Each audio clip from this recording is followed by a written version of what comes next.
I am somebody. I may be poor, but I am somebody.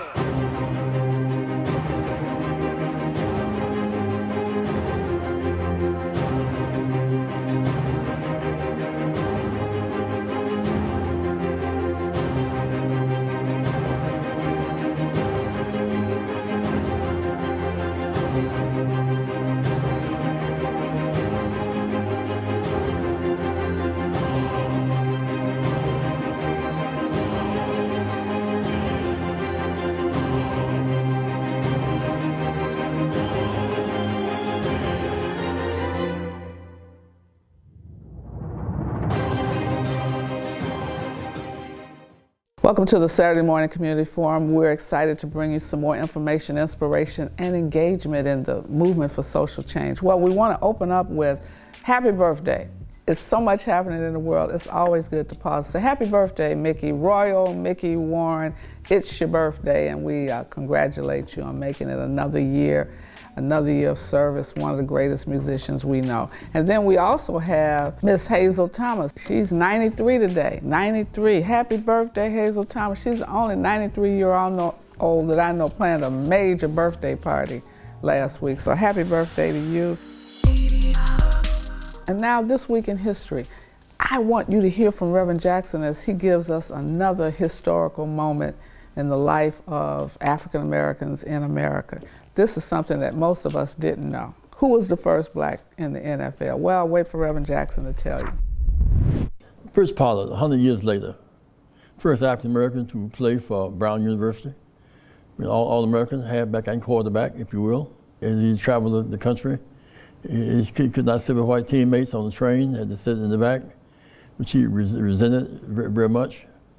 And then All-American from Brown helped start the NFL, one of the early NFL players, and first African-American coach at that time. Football was, unlike baseball in 1947, basketball in 1950, well on its way in the 20s with the likes of Fritz Pollard.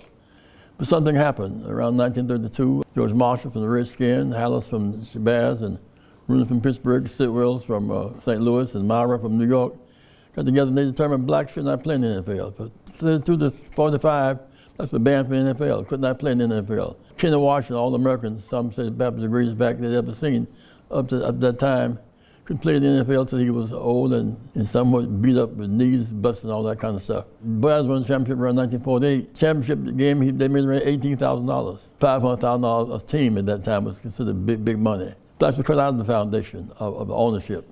And so today we're still fighting for a few black coaches. The ownership is almost out the picture. It is so great now. But the likes of Motley and Jim Brown made the NFL that we see today. We thank them for their contribution. In addition to being All-American football player and a quarterback, he led his team to the Rose Bowl. First black player in the Rose Bowl was Pollard. Also, he had the disposition about being an agent. The agent for Paul Robeson and for Lena Horne. He was a Renaissance man, founded a newspaper, was a protester, freedom fighter. We honor him tonight, we honor the best in ourselves. Small one in America does not know much about Fritz Pollard. They should know about him. He represents the best in all of us. Against the odds of racial segregation, at the height of the lynching season was Fritz Pollard and Jack Johnson. He's one of the greatest of all time. He's an All-American for all of America. We thank you, Fritz, for your contribution. You stand on your shoulders, we admire you. Even today, we thank you very much. We owe it to ourselves and to you to keep telling your story and say your name loud. Say Fritz Pollard, say Fritz Pollard. Say it loud and say it proud. The 16th Street Baptist Church was one of the movement's most well-known hubs, centered in one of the nation's most segregated cities. It was a fortress for King and other prominent activists. All would organize and even hold demonstrations at the church. On September 15th, 1963, a bomb exploded just before Sunday morning service and left 16th Street Baptist Church and a community in shambles. 4 young black girls were casualties of this heinous attack. Their deaths and the violent clashes that erupted in the streets drew national and worldwide attention to Birmingham and marked a turning point in the movement. The bombing at the church was the third in 11 days. All this came after a federal court order mandating the integration of Alabama's school system was announced. The attack was proven to have been perpetrated by members of the Ku Klux Klan, but they could not be brought to justice for at least another decade. September 18th is a very historic day. This whole week is a week in history. We are celebrating Mexican-American Liberation, Independence Day, and so for all of our Mexican-American brothers and sisters, we say Happy Independence Day to you. It is also Yom Kippur, so to all of our Jewish brothers and sisters, we say happy and blessed Yom Kippur. This week in the news, well, many of you are wondering, what's happening with the women's movement? What are they going to do? What are we going to do now that Texas has passed this legislation? Well, don't get it twisted. We're calling on corporations and others.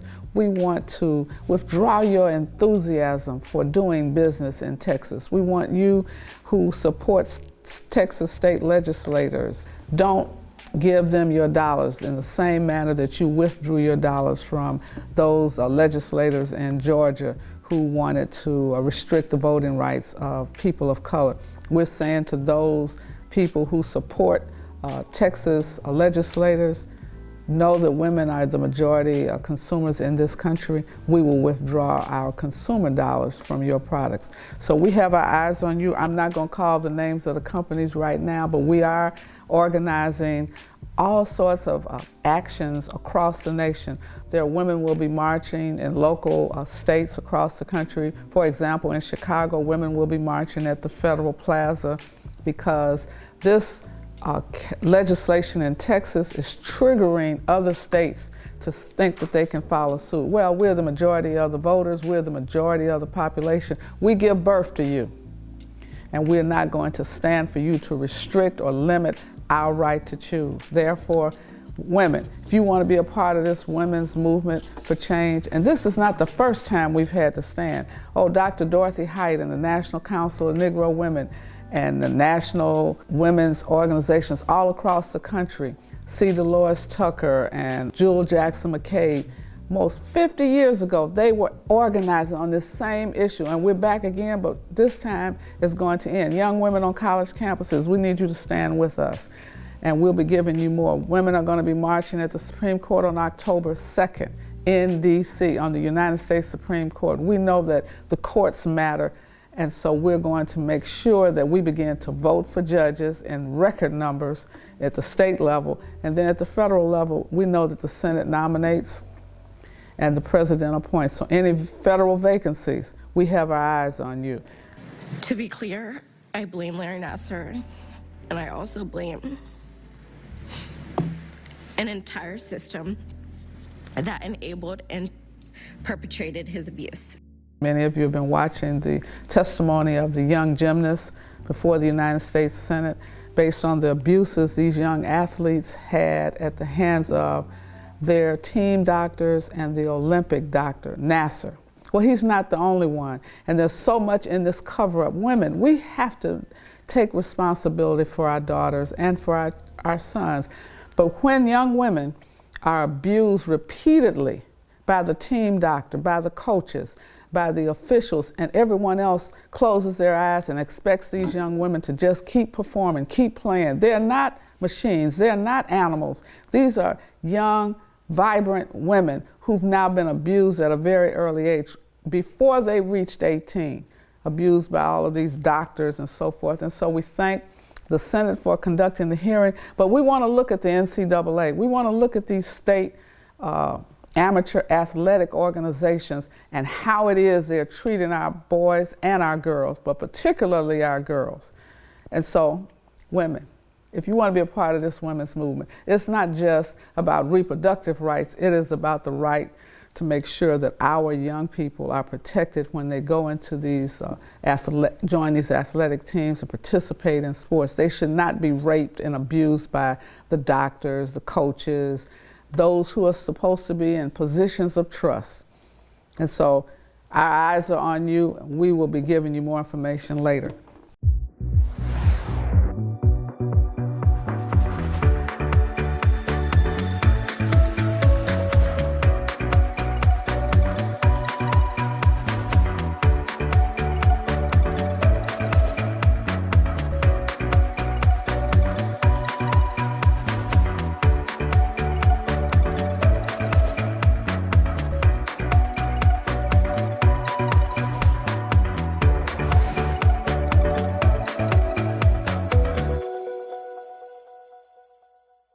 Hello, I'm attorney Robert Patillo. I'm the executive director of the Rainbow Push Coalition's Peachtree Street Project here in Atlanta, Georgia. Here to remind you about the upcoming 22nd annual Creating Opportunity Conference here in Atlanta, Georgia on October 14th and 15th of 2021. This conference will be taking place virtually, and we encourage you to register at rainbowpush.org or at creatingopportunityconference.org.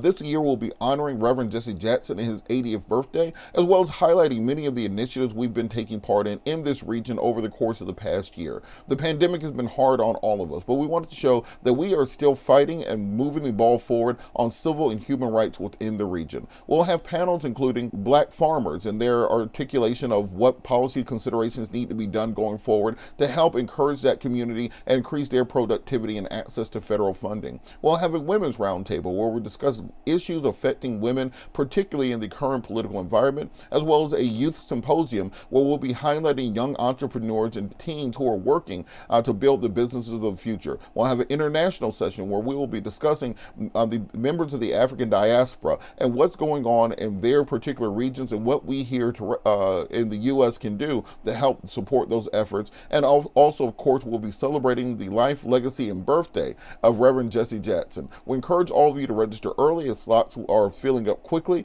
You can find more information at rainbowpush.org or at creatingopportunitiesconference.org in order to register. Of course, this event is virtual and free, and we encourage you to register now. And please spread the word about the wonderful work we're doing here at the Rainbow Push Coalition Southeast Region in the Peachtree Street Project. Thank you.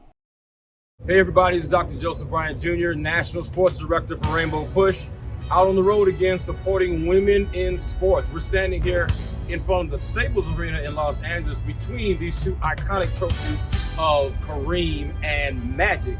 However, we are here representing the Sparks. We are here because the Los Angeles Sparks WNBA team is doing so many amazing things in the community. They have started a campaign they've been running all year long, even with COVID.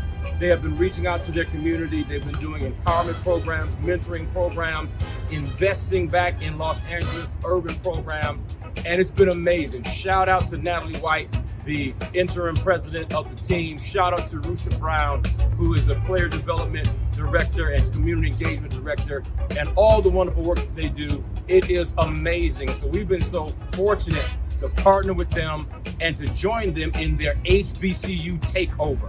They are committing, even though they're way out here on the West Coast, in Los Angeles, SoCal, they are committed to HBCUs. And so we've been able to sponsor this program with them, where they've brought in all of these students from this area, many of whom would never get a chance to travel to the South, never get a chance to travel east to visit these colleges. They had a fair here for them to be able to experience HBCUs, hear from their presidents, panel discussions, presentations, and then all of the WNBA players who have a background with HBCUs, they rep their schools. Others on the team rep other schools. It's just been an amazing partnership. We love the heart and the passion of the Sparks. There's no team like them. They are really killing it in a major way, taking on some initiatives that help to build social impact, social justice, and social fairness, and then also reaching back to making sure that the next generation, especially young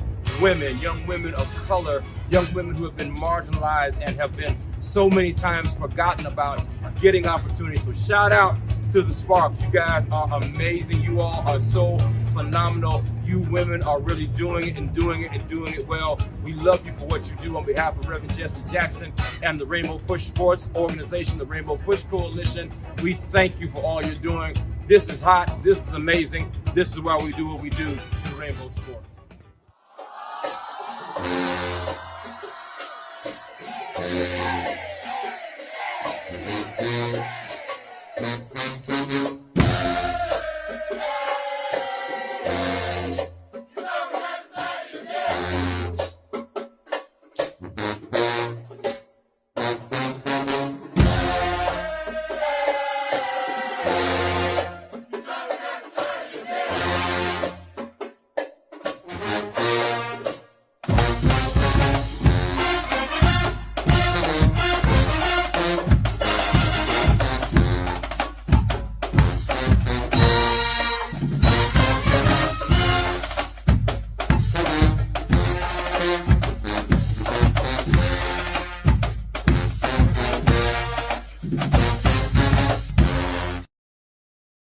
If you want to know what's happening in education, well, we're doing a lot of things with Push for Excellence. You're going to see some more video about what we did this summer. We want to continue this kind of program throughout the year. It's going to be virtual on Saturdays. We have a Saturday program. I want you to see Reverend Tim Lee as he presents to you our summer STEAM sports program. It was held in Chicago as a model and at Concordia Place, a housing development. This is a model for what we plan to do around the nation. We're going to make sure that every child has access to all of the programs that will help them be well-rounded adults, not just the academic rigor, but also exposing them to science, technology, engineering, and the arts. They must learn about the arts. Stay tuned. Your value has to come from within. That's ultimately what I'm saying. Yeah. And right now it seems like your value is coming from without. So if he says you're good, you feel good. If I say you're good, you feel good. If someone says you're bad, you feel bad, right? And so then you are tossed to and fro, back and forth, based on what people outside of you are saying. Yeah. The work, and the constant work is that we are coming from within. I use the example of the sun and a raisin. Is there a pen on that board? So y'all see a pen? On one hand, you haven't heard the poem "A Raisin in the Sun." Oh, right. So it's like, what happens to a dream deferred? Does it dry up like a raisin in the sun? And if you think about a grape, that's what a raisin is, right? Mm-hmm. A grape in the sun, it turns into, these little things right here. So imagine someone telling you that you are ugly, or someone telling you that you are stupid, or someone telling you that you are worthless, and so all that has an impact on you, and it makes you become this, right? That's what those arrows do. They affect your shell, right? Yeah. This is externalities affecting your internal person. Yeah. What should happen, however, is your inside should be such that you are now affecting your environment. You see what I'm saying? And you are the one who is taking arrows out. That's why when some people enter a room, they can light up the room. What does this look like now? A sun. You see what I'm saying? You literally are a star. You literally are a sun, which is a star, and you have light in you that should be directed. You see what I'm saying? In different directions. And so if that only happens when you're internal, and that only comes from what you tell yourself. Yeah. It does not matter what other people tell you.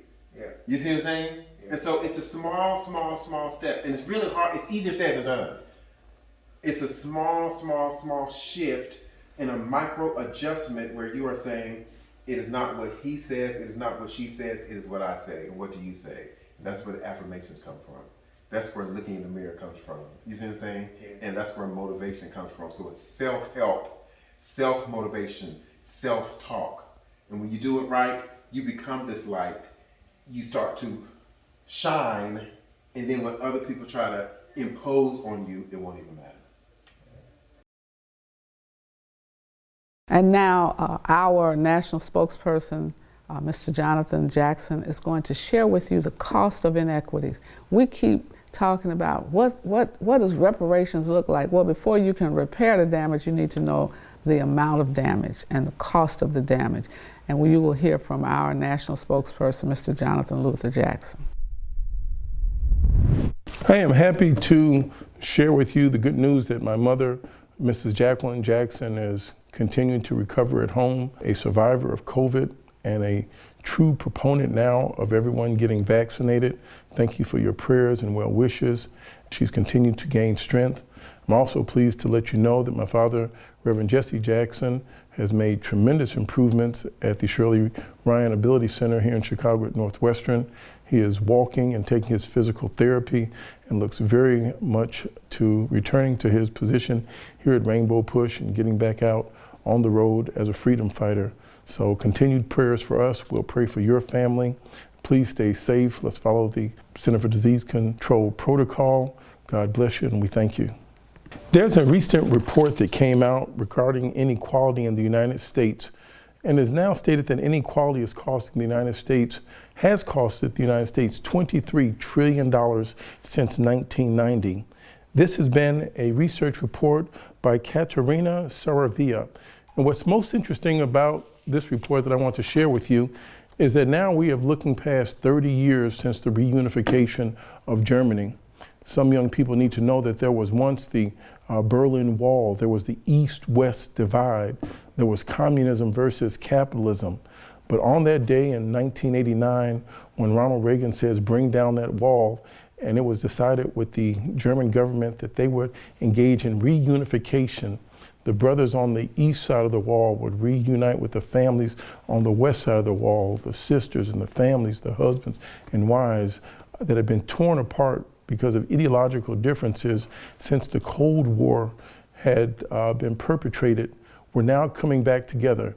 It was at that time that the stronger of the two brothers and sisters, if you will, West German, that housed Volkswagen, Bayer Aspirin, scientists, they had the technology, they had Mercedes-Benz, they had all these great innovations. They took the conscious effort to reunite with their brothers and sisters on the eastern part, which was then known as East Germany. There was a commitment for $1 trillion to bring up the standard of living for East Germans to that of West Germany. Now we look back better than 30 years. There is no distinction in quality of life, standard of living, educational opportunity, academic, athletic achievements in an East German and a West German. So much so that this generation doesn't even know that there was a former wall, that there was a former separation within their own country between East and West. This has not happened in the United States. Now we're looking at, since 1990, we're looking at a $23 trillion cost of opportunity gap. What does that mean? That means because African American men are making $8 an hour less on average than Caucasian men. That means because African Americans are paying more for money and receiving less money, we don't have the disposable income to invest. Because we live in a country that has property taxes as the basis for how we fund our educational system, there are underfunded schools in our own country. This has demonstrated itself even on the athletic fields. When we looked at the Olympics this past year, look at other countries that are being able to put their children on the field. It's a gift, it's a blessing if our children, such as the Simone Biles, who had to leave her family to go stay with another family that would take in the interest to give her this extracurricular activity. Why wasn't that opportunity afforded to her in her own hometown, in her own neighborhood? Because we are now, what Reverend Martin Luther King had prophesied about, we are now on an island of poverty around an ocean of affluence. We are becoming poor. There are 3 million Americans, African Americans, that are teetering on bankruptcy, having no assets. They work hard, but they have no assets. Poverty, the definition I like to refer to, is people that have no assets.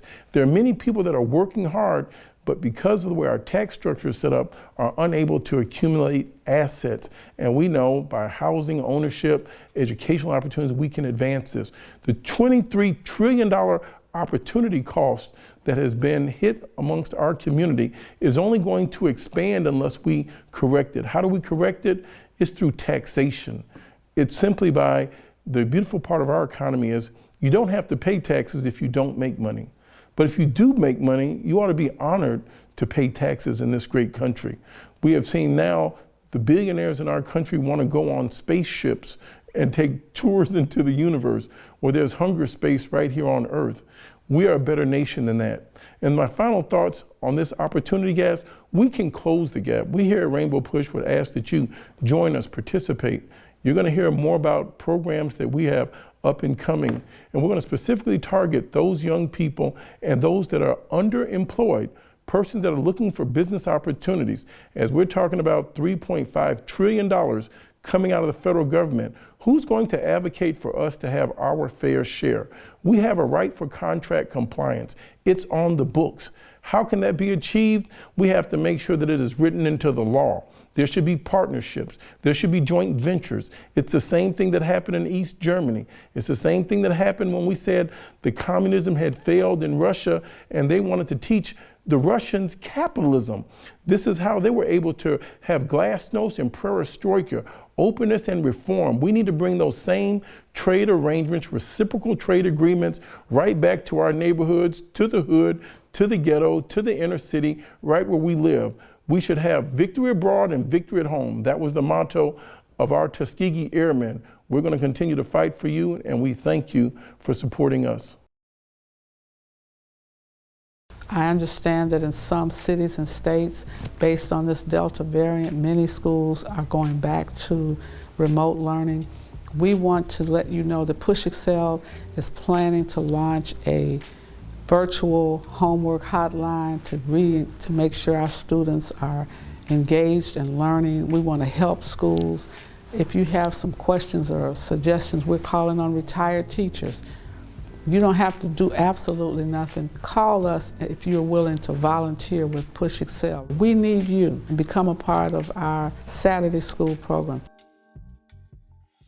We're excited to get more people involved in Rainbow Push, supporting the programs of Push for Excellence and the Citizenship Education Fund. If you're interested in impacting public policies, if you believe in the scholarships that we give to thousands of students each and every year, you can become a policymaker by becoming a member of Rainbow Push right now. For an annual membership of $35, or if you're a student or senior, $15, you can help us make a difference in the lives of millions. How do you become a member? Visit our website at rainbowpush.org and press join. Or maybe you'd like to support us. You can text the word PUSH, that's P-U-S-H, to 41444 on your cell phone, and you can give any amount you feel comfortable giving. You can also call us at 773-256-2775, or go to rainbowpush.org and push donate. Wherever you are, you can support us as we keep pushing for you.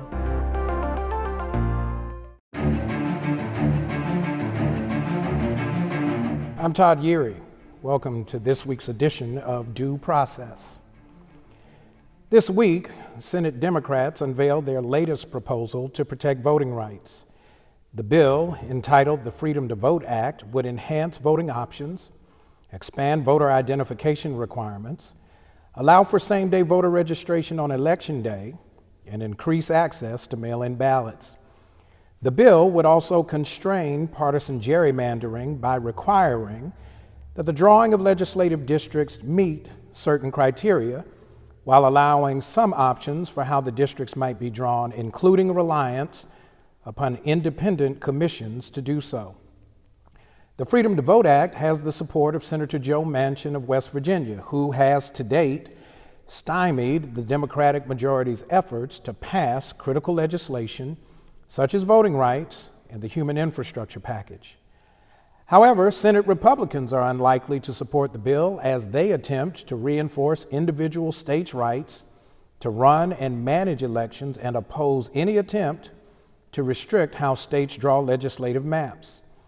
Due to the current stalemate on revising the filibuster, without the support of at least 10 Senate Republicans, the bill will likely not move forward without getting rid of the filibuster altogether, or at least modifying the filibuster rule to allow for certain pieces of legislation to move to the floor on a simple majority vote. We will continue to keep you updated as the fight for voting rights continues. You can do your part by reaching out to your U.S. Senator and demand that they repeal the filibuster rule and pass substantive, comprehensive voting rights legislation now. 2 weeks ago, I shared the story of Julius Jones, the Oklahoma man who was convicted of killing Paul Howell in Edmond, Oklahoma in 1999 and is now on death row.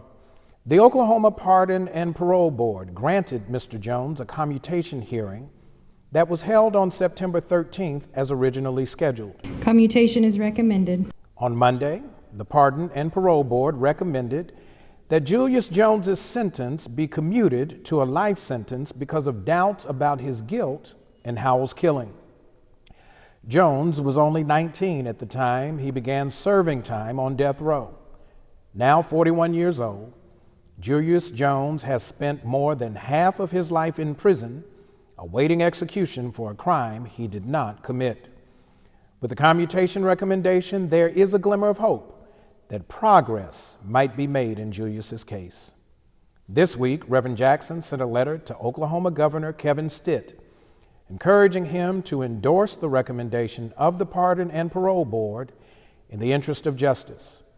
Rainbow Push Coalition will continue to actively encourage Governor Stitt to do what is right and commute Julius Jones's sentence. Adam Smith, the political economist known as the father of capitalism, asserted that the wealth of nations was tied to two fundamental values: land, or property, and labor, the ability to earn wages sufficient to acquire and build wealth. However, we know from history that wages were often unpaid or denied certain people, and land was often taken by force or coercion. That's why this next story is so important. In 1912, during what some call the early genesis of Jim Crow in America, Willa and Charles Bruce, who had migrated from New Mexico, purchased 2 parcels of land in Manhattan Beach, California. Though there were segregation policies in effect at the time prohibiting certain property transfers, real estate developer George Peck decided to sell the parcels to the Bruces. From this investment, the Bruces built a beachfront lodge with a cafe, dance hall, cabanas, and bathing suit rentals. The lodge is considered the first resort for African Americans on the West Coast and opened during a time when many Jim Crow laws barred blacks from the beaches. In 1924, the Manhattan Beach City Council condemned the lodge and other nearby black-owned properties by imposing eminent domain under the guise of building a public park. In reality, according to public records, white neighbors resented the resort's growing popularity and prosperity of its African American owners. The families filed suit, charging that they were victims of a racially motivated campaign to remove them from their land. The Bruces were awarded $14,500. But their lodge was demolished, and the couple's economic and entrepreneurial genius was prevented any opportunity to restore the business they worked so hard to build. The beachfront that was once available to blacks because of the Bruces' business savvy was now off limits to all except whites. The city eventually turned the park over to the state of California, which later transferred the property to Los Angeles County to oversee maintenance of the site.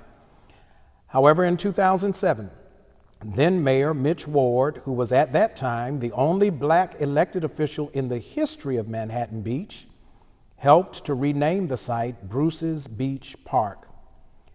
In the wake of the calls for racial justice and restitution for damages inflicted upon people of color, LA County Board member Janice Hahn began to explore how to repair the damage and make the Bruces whole.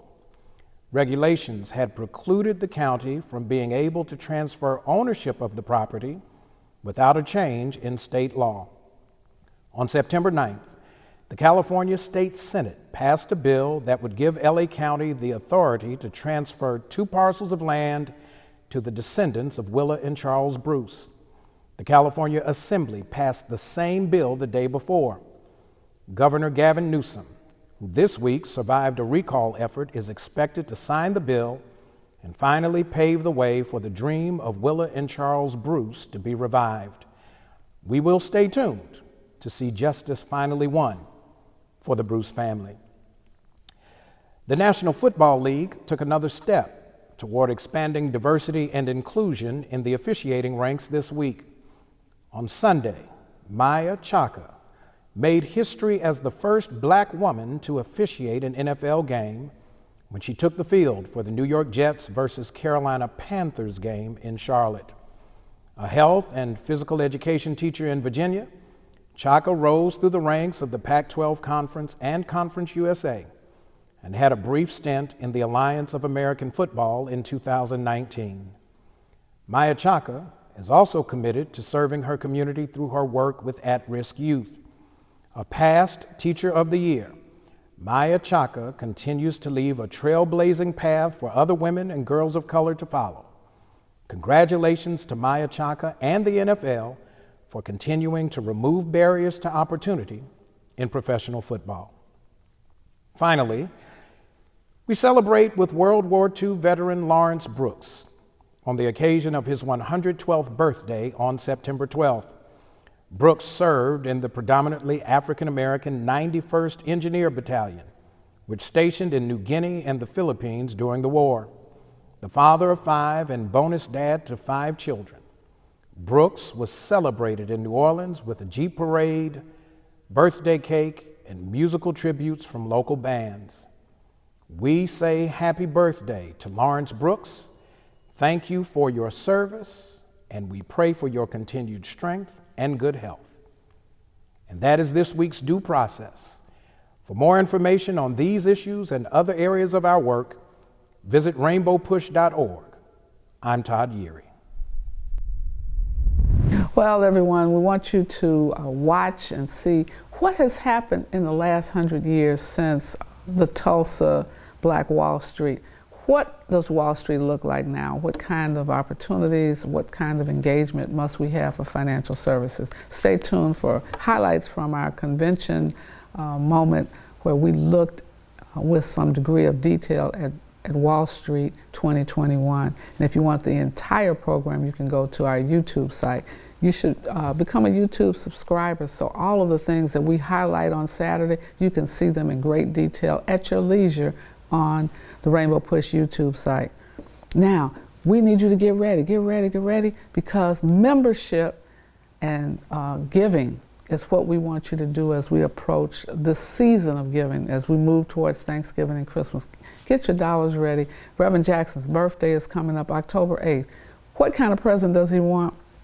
He's not a man that asks for things. He doesn't ask for jewelry. He doesn't ask for those kind of things. What Reverend Jackson wants you to do is to become a member of the organization that he spent 60 plus years serving, giving, and working, pushing for you is what he does. And so he's asking you now to push back and give.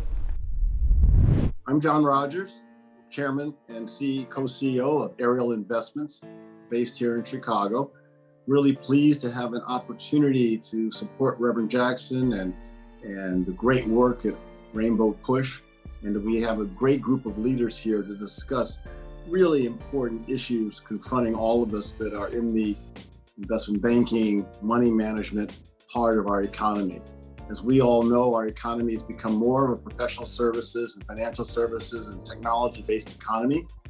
And for us to be able to make a dent in this huge wealth gap that's in our country, we have to have more stronger Black-owned financial services companies that are creating real wealth, hiring people, creating real philanthropy and political empowerment for our community.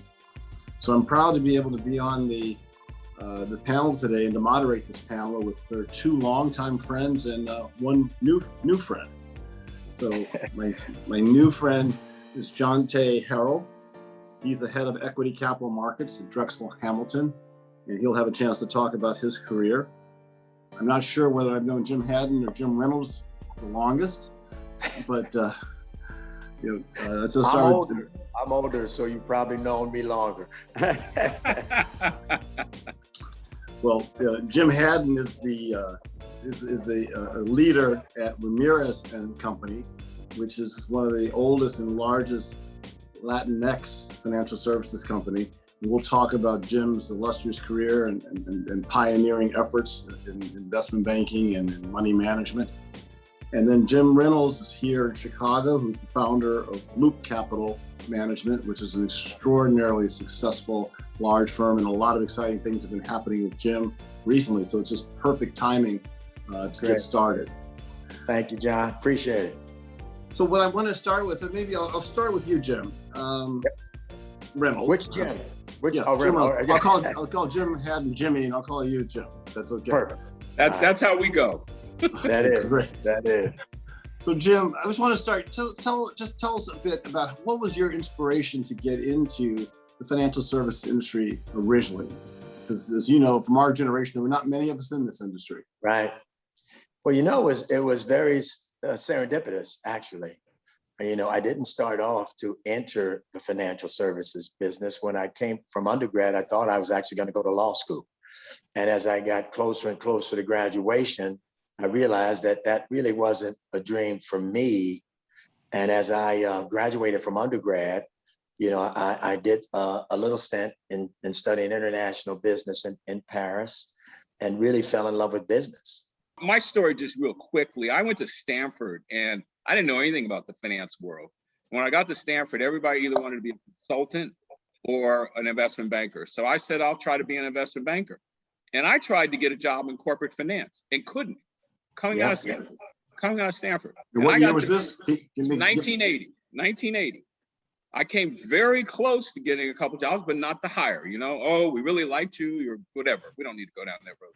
But so I was attracted to municipal finance, and the municipal finance wanted to hire me because they did see the trend line coming that they needed to bring more minorities into their municipal finance area. So it was very easy for African Americans. I would say the port of entry for us was through the municipal finance door. Now, in the late 80s and in the early 90s, as the street expanded dramatically, Wall Street, the industry grew, at least the investment banking industry. Then they started bringing in a lot more minorities into the corporate finance areas. And I do think there was a significant growth there. But to just put a finer point on Jim's point, I do think there are fewer senior Blacks at these companies across the board. And either because they're Jim Reynolds and they go start their own company, or they wash out for whatever reason. But they're just, the companies haven't done a good job of retaining and promoting talent. And I hope in this whole Black Lives Matter moment that they're really focused on that. Well, seeing the old time, now we have a younger leader, Shante. He doesn't know what we're talking about. He's like, what are you guys talking about? Well, I'm just honored to hear these stories firsthand, because I couldn't imagine the journey, but I do appreciate it. And my journey was different. I interned at Credit Suisse during the crisis and was one of 4 interns out of, I believe, 15 that was offered a full-time, job the next year after business school. And so I was lucky to get an opportunity to learn about the industry from, Gardy Berthomeu, who was, a Black banker at Credit Suisse. So he showed me the ropes, and without that mentorship and advocacy behind the scenes, I'm sure I wouldn't have been promoted, at the pace I was. And so I had a very different journey, but I first learned about stocks from a Value Line book that was given to me when I was 17.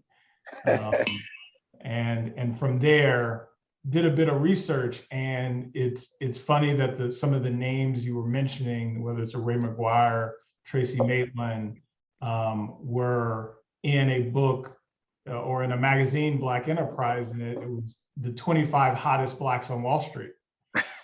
And when I flipped through those pages and saw the suits and kind of the swagger, I said, okay, well, this is what I want to do.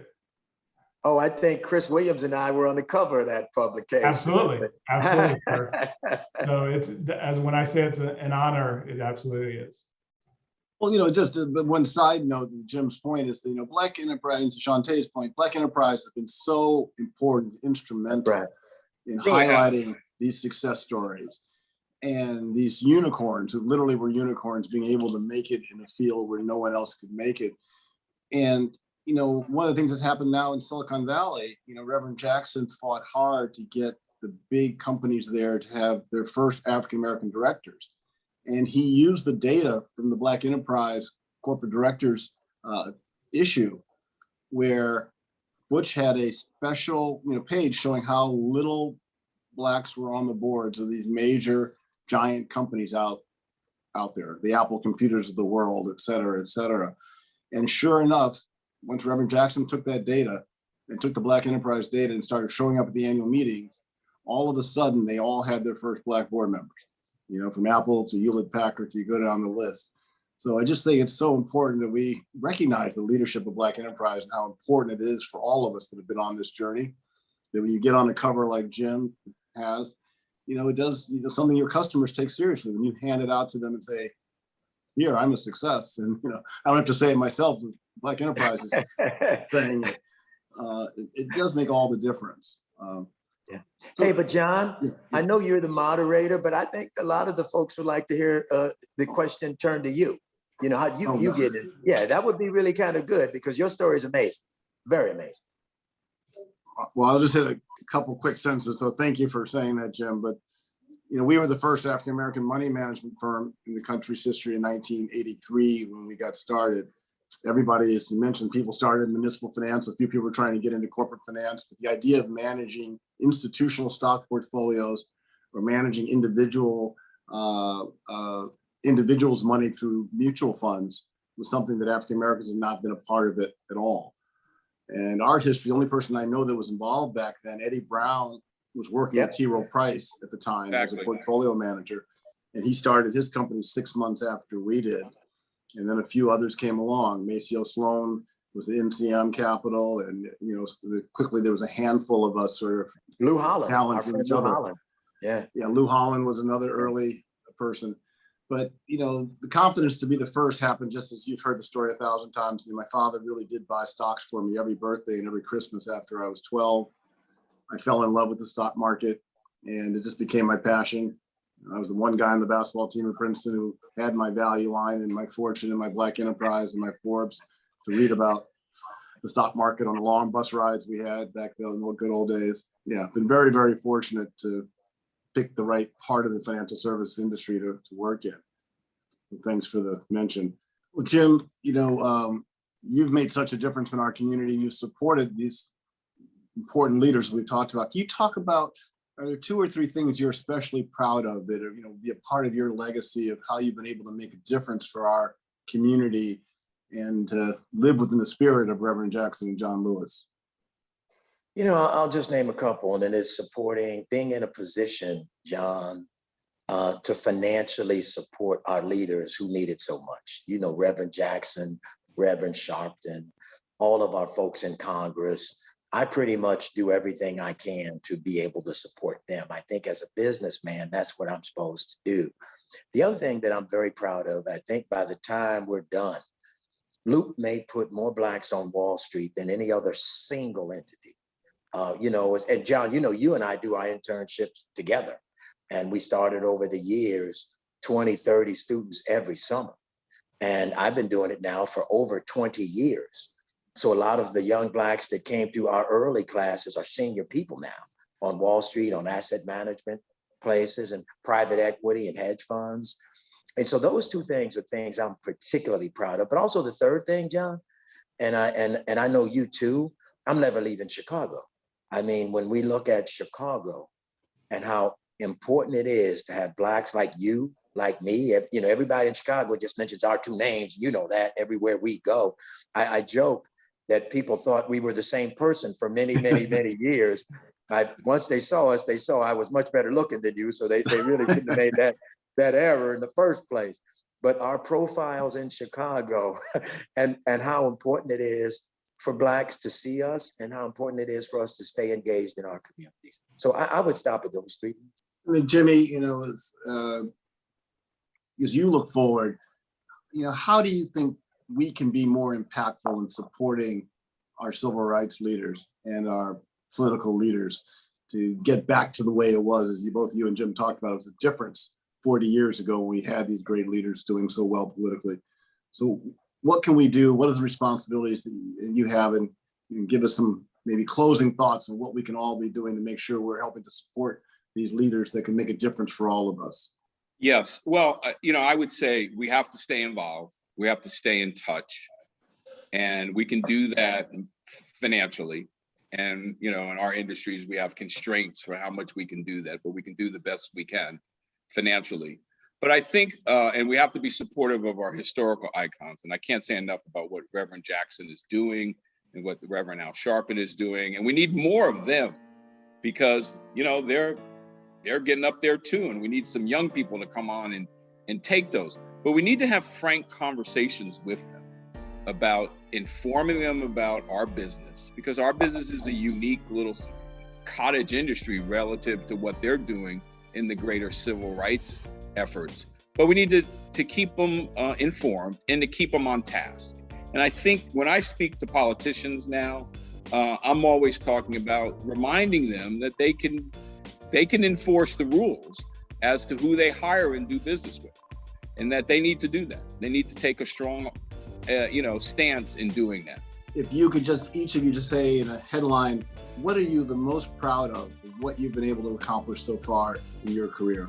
I would just say as a career, building and continuing to build a Black-owned investment bank that's at the level of Loop, doing it the way we've done it, and the future ahead of us. So I'm very proud of that, and the impact that we've had on Blacks in the industry and outside of the industry. I'm very proud of the fact of the reputation that I've built in this business. And that's important to me. And I was always told by my parents to be, honorable and ethical. And I think I've been able to do that and be successful. I mean, what the questions I get a lot is, how were you successful on Wall Street for so many years? And it is an area where people come and go. So that's what I think I would put down as one of my primary accomplishments. I'm most proud of continuing to use the platform I have and the voice to not only hire trained vets, but to also realize that I'm African American and I'm a Black male, and I need to ease that pathway and help those who look like me also get to this opportunity. Thank all of you. You guys are all making a difference in our community, making a difference for our people, being role models for next generations of investment leaders. So thank you so much, and so great you're here supporting Reverend Jackson and Rainbow. Push Excel's goal is to inspire students to strive for excellence in education in spite of personal, family, and community challenges that they might experience. How do we do this? By advocating for educational policies that guarantee equal funding for all students without regard to race or economic standing. By engaging parents, students, and teachers in pursuing high-quality education and striving for educational excellence at every level. And by forging partnerships with community-based and public sector stakeholders in education. Now, Push Excel is a national model program with the purpose of connecting principals, parents, popular personalities, and students in a bond, and to support students at every level on the educational ladder. Now, we want you to become a member of the Rainbow Push Coalition and Push Excel. Your annual membership can help us to change policies that impact students, colleges, and universities all around the country. So step up and sign up today. Membership is only $35, and if you're a student or a senior, $15. Just go to our website, rainbowpush.org, and push join to become a member, or push donate to support the Push Excel program. You can also text the word Push Excel, that's PUSHEXCEL, to 41444 on your cell phone, and you can give us any amount that you feel comfortable giving, or call us at 773-256-2775. Wherever you are, you can support us as we keep pushing for you. And remember to keep hope alive.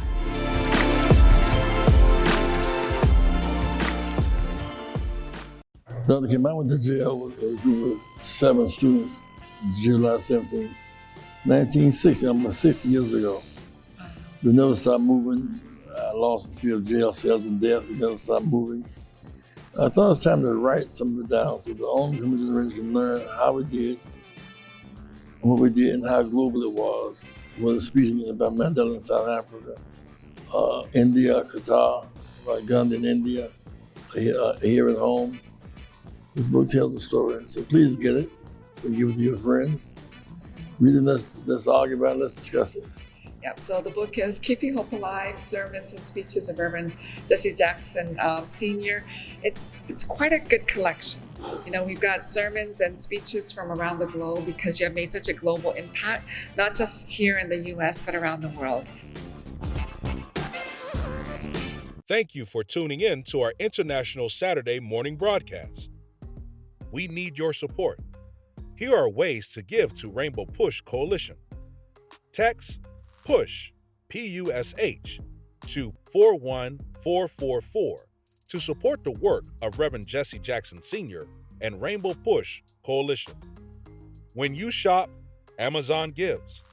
Visit Amazon Smile and select Push for Excellence as your charitable organization by starting your shopping at smile.amazon.com. We are sanctuary. We are a sanctuary. When I think of Rainbow Push, I think of two words: social justice. Education advocacy. Political empowerment. Freedom and equality. Corporate partnership. Stop the violence. Save the children. Don't get in. Shut it down. If we don't get in, shut it down. Political change. Inclusion, evolution. Progress, justice. Jesse Jackson. Keep hope alive. Keep hope alive.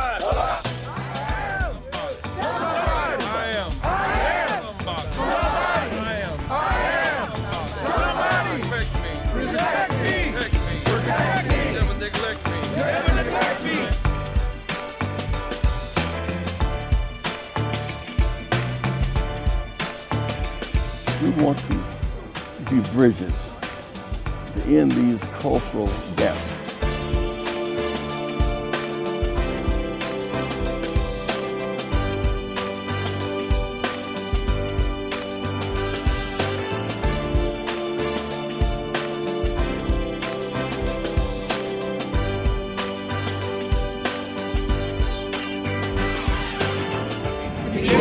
We're going forward by hope, not backwards, by fear.